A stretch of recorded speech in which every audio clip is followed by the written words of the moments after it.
ለውጥ የሚፈልጉ ሰዎች አሉ በህይወታቸው ቅድም እንዳልሽው ለ10 ዓመት ለ20 ዓመት ተመርቀው ስራ አጥተው ብዙ የጠበቁ ስራ ፍለጋ ያሉ። አንዳንድ ጊዜ ፍትህ በጣም ሲጓደል ታያለሽ። ምድር ላይ በጣም ፍትህ ይጓደላል። አሁን እኔ ለራሴ ፍትህ ለማምጣት እጄን ካነሳው እሱ እጁን ይሰበስባል። ስለማይመስል ነው። አንዳንድ ቦታ ላይ ሆነሽ ያ ነገር የሚለወጥ አይመስልሽ። ኑሮ እንዴት ነው አልኩት። ያቺ ጌታ የረገማት በለስ ታውቃታለህ አለኝ። እሷ እኮ ማለት እኔ ነኝ አለ።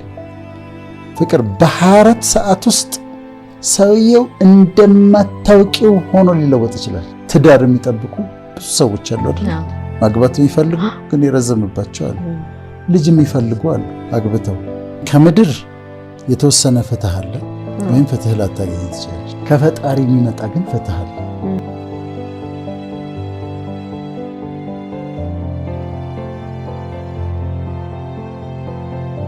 አንዳንድ ጊዜ ፍትህ በጣም ሲጓደል ታያለሽ። ምድር ላይ በጣም ፍትህ ይጓደላል።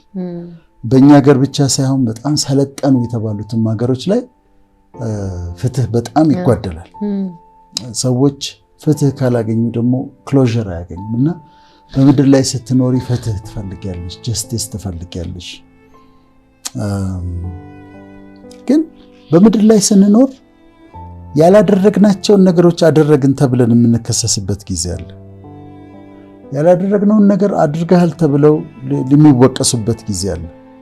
ባል ሚስቱን የሆነ ሰውዬ ነግሮት ከከሌ ጋር ተኝተሻል፣ ከከሌ ጋር ማግጠሻል ብሎ ድርቅ ብሎ ችግር ውስጥ የሚገባበት ጊዜ አለ። ኧረ አላረኩም ብትምል ብትወድቅ ብትነሳ አያምናት።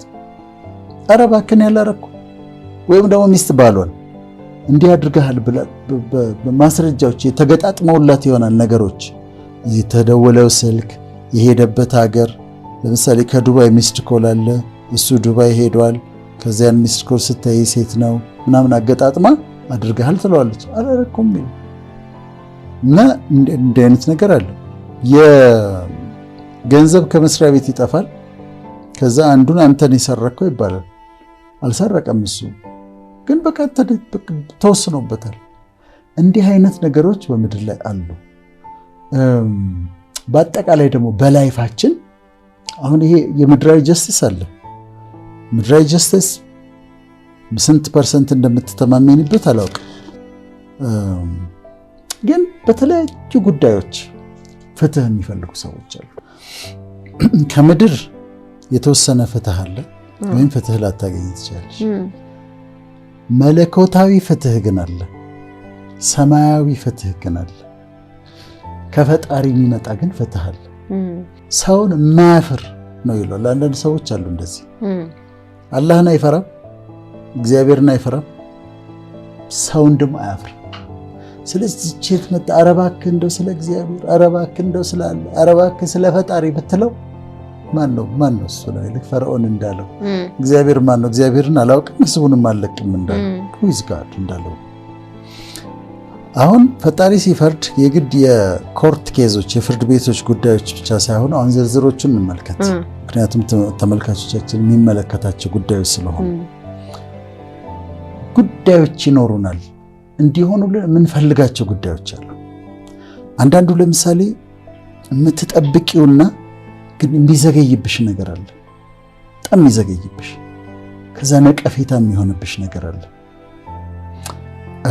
ጊዜው ሲረዝም የምትዘገይ ተስፋ ልብን ታሳዝናለች ይላል። ትጸልያለሽ፣ ቤተክርስቲያን ትሄጃለሽ፣ ሙስሊም ኮሌጅ መስጊድ ትሄጃለሽ፣ ትጸልያለሽ። ለምሳሌ ትዳር የሚጠብቁ ብዙ ሰዎች አሉ አይደል?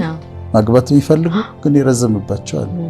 ልጅ የሚፈልጉ አሉ አግብተው ግን ረጅም ጊዜ የሚጠብቁ አሉና ሁሉን ነገር ይሞክሩና ሕክምናውን ይሞክሩና የተባሉትን ነገር ሁሉ ይሞክሩና ከዛ ወደሱ ይሄዳሉ።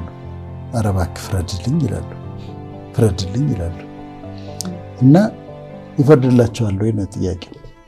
አንዱ የሚፈርድበት መንገድ በዘገዩ ነገሮቻችን ላይ በመምጣት ነው። አንዳንድ ጊዜ የተማሩ ብዙ ነገር አድርገው የተማሩ ሆነው እድሜያቸው ለጋብቻ የተማሩም ባይማሩም ችግር የለውም ብቻ ግን እድሜያቸው ለጋብቻ ደርሶ ከዛ ጓደኞቻቸውን ሰርግ ሲሄዱ ሲድሩ ሚዜ ሲሆኑ ሲድሩ ሲበል ከዛ ማግባት ይፈልጋሉ። ከዛ በጣም ይዘገይባቸዋል እና በቃ ይሄ ውጪ እንጂ ታይ ሰው ታዋቂ ምናምን እንደዚህ ሁሉም ፌል ያደርጋል። መጨረሻ አይናቸውን ወደሱ ያደርጋሉ። ቀኑ ሲደርስ ይፈርድላቸዋል። ሲፈርድላት በክብር ይድራታል። ይሄ ነው እንደ መቅዲ መንታ እንደተሰጣት ትዳሩ በክብር ቆንጆ ነገር ይመጣል። የዘገየ ልጅ ይመጣል። ተመርቀው ስራ አጥተው ብዙ የጠበቁ ስራ ፍለጋ ያሉ አንድ ቀን ሲፈርድላቸው በጣም ቆንጆ ስራ ይሰጣቸዋል። እና እግዚአብሔር ፍርድ ስንል እንደዚህ ነው። የግድ የፍርድ ቤት አይነት ኬስ ሳይሆን የጠበቅናቸውን ነገሮች የፈለግናቸውን ነገሮች ሲሰጠን ፈረደልን ነው የሚባለው። በምትጠብቂበት ሰዓት ለምሳሌ ያላገባ ሰውና ትዳር የሚፈልግ ከሆነ ከጋብቻ በፊት በሚጠብቅበት ሰዓት ያንን ጊዜ ይጠቀምበት። ማክሲማይዝ አድርጎ ይችን ጊዜ አያገኛትም በኋላ። አሁን ከተቻለ ይማርባት፣ ያንብብባት። ነገ ሚስት ትመጣለች፣ ቤተሰብ ይመሰረታል፣ ልጆች ይመጣሉ። አሁን ልታረግ የምትችለውን ነገር ማድረግ አትችልም። በጣም ቢዚ ይሆናል። ስለዚህ አሁን የብቸኝነቱን ጊዜ ኢንጆይ አድርጎ የብቸኝነቱን ጊዜ በትምህርት በንባብ በተለያየ መንገድ ማክሲማይዝ ማድረግ መጠቀም። ስራ እየጠበቀች ከሆነ ስራው እስከሚመጣ በሩ እስኪከፈት ድረስ ታንብብበት፣ ራሷን ታብቃበት፣ ትሬኒንግ ትውሰድበት እና እየጠበቅሽ ማድረግ ያለብሽን ነገር እያደረግሽ ነው መጠበቅ ያለብሽ። ከዛ ሰዓቱ ሲደርስ ለሷም ይሆንላታል፣ ለሱም ይሆንላታል። ከዚህ ጋር ተያይዞ እንደገና ለውጥ የሚፈልጉ ሰዎች አሉ በህይወታቸው። ቅድም እንዳልሽው ለ10 ዓመት ለ20 ዓመት እና ሰው ሲሰለቸው በቃ ለውጥ ሲያጣ ለውጥ ይፈልጋል ሰው በህይወቱ ነገሮች እንዲለወጡ ይፈልጋል። ከዛ 10 ዓመት ሲሆንባቸው 20 ዓመት ሲሆንባቸው ይጠይቃሉ። ከምድር ማግኘት ሲያስቸገሩ ወደ ሰማይ ቀና ይሉና በሚያመልኩት አምላክ ይጠይቃሉ። በሚጠሩት ጠርተውት እባክህን ለውጥ ስጠኝ ይላሉ። ኑሮ ይለውጥልኝ ይላሉ።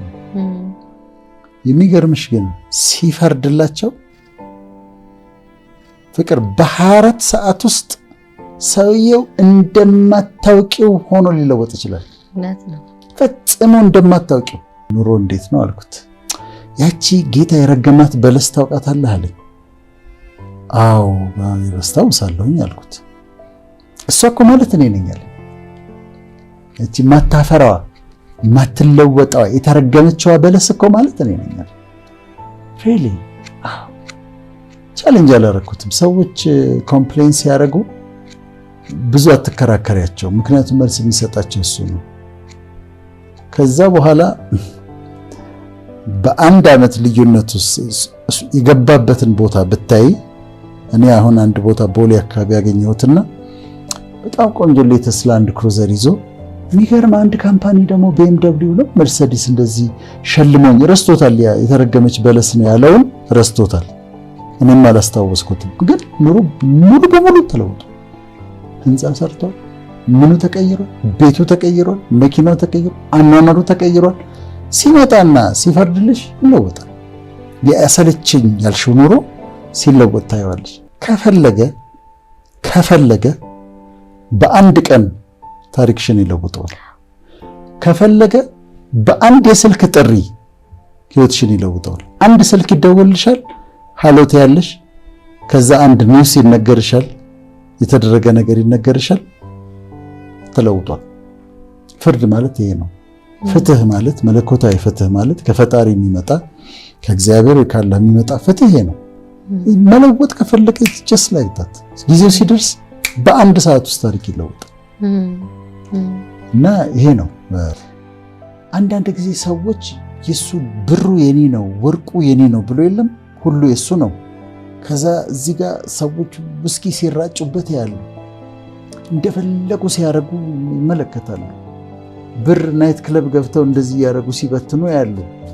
ይሄኛው ደግሞ ገቸግሮታል፣ ግን ይጸልያል፣ ይጠብቃል፣ ነግራ ይጋባል።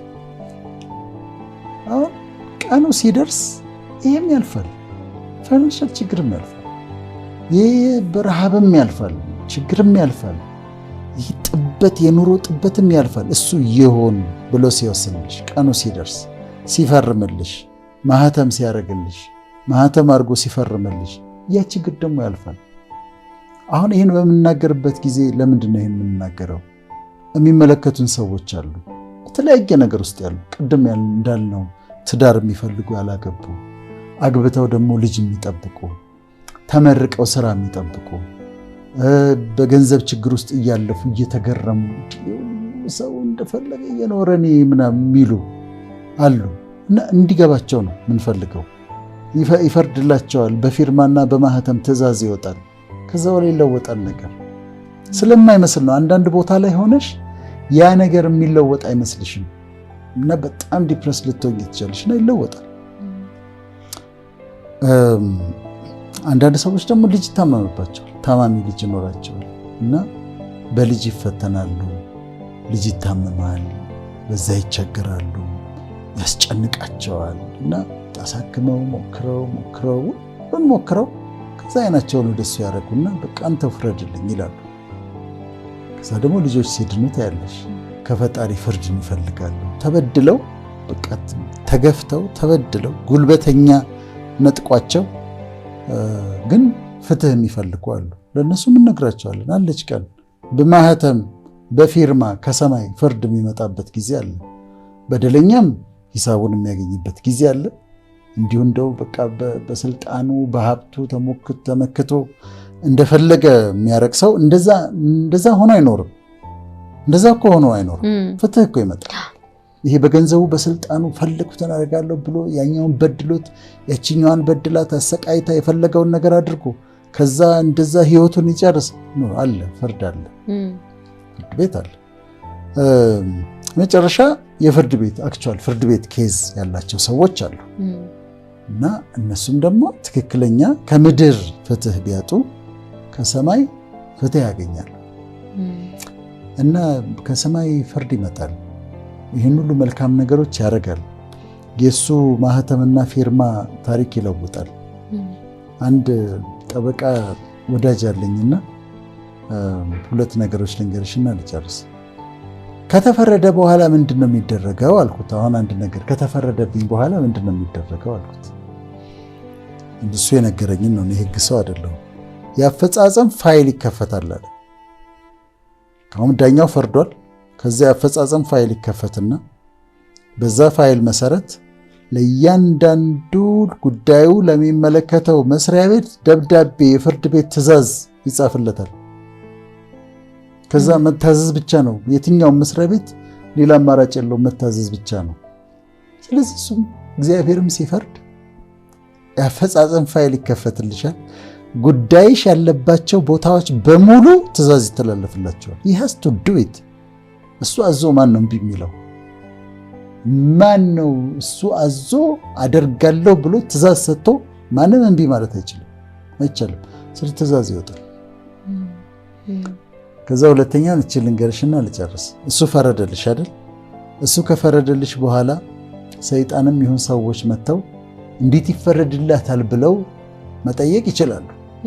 መጠየቅ የሚችሉት ግን ለአንቺ ከተፈረደልሽ ፍርድ ቤት በላይ የሆነ ፍርድ ቤት ካገኙ ነው። ይግባኝ ማለት ይችላሉ፣ መብታቸው ነው።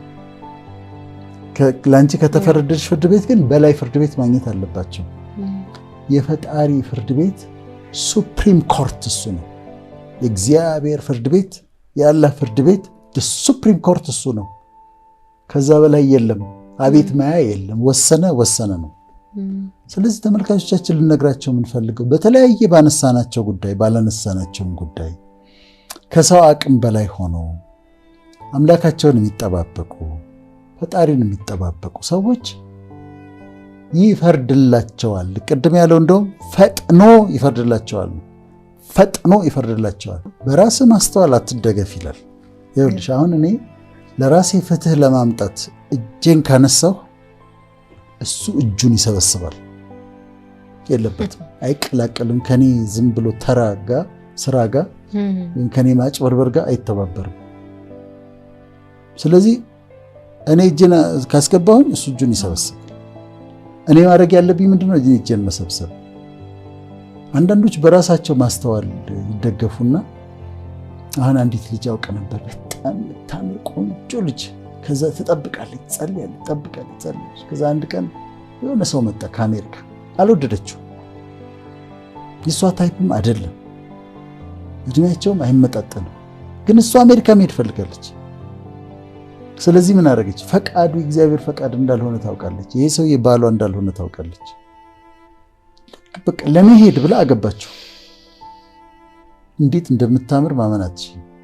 ከዛ ነው የሆነ ጉዳይ ነበረኝና በአመቱ ነው ምናምን ሲሄድ እሷ አትመስልሽም፣ ልጅቷ እሷ አትመስልሽም፣ ቀፊቷ ተጠብሶ እዛም እሷ አትመስል።